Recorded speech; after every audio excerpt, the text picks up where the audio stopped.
good morning Assam সকলোৱে জানে 26 জানুৱাৰী তাৰিখে গৈছে সংগে গণতন্ত্ৰ দিৱস মানে হ'ল জনসাধাৰণ দিৱস কাৰণ জনসাধাৰণৰ দেশ মানে হ'ল কাৰণ কি আমি কৰ বা যিটো টেক্স পে' গৈছোঁ টেক্সৰ ফলত দেশখন চলি আছে সেই দেশখন চলিছে আৰু দেশখন চলাৰ ফলতে আমাৰ যি সংবিধানখন প্ৰস্তুত কৰোঁতে আপোনালোকে জানে 2 বছৰ 11 মাহ 18 দিন লাগিছিল প্ৰায় কাৰণ ডক্টৰ আম্বেদকাৰে এই সংবিধানখন সকলোৰ বাবে সমান হিচাপে বনাইছিল আৰু সমানভাৱে দেশখন চলোৱাৰ অৰ্থত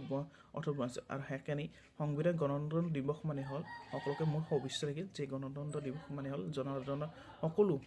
যি অধিকাৰ বা সকলোৱে হেৰি কৰিব পাৰে সেই হেৰিতে কাৰণ ডক্টৰ আম্বেদকাৰে 32টা ডিগ্ৰী লৈ 60খন দেশৰ সংবিধান পঢ়ি আমাক সকলোকে সমান অধিকাৰ দিয়া দি গৈছে সেইকাৰণে সংবিধান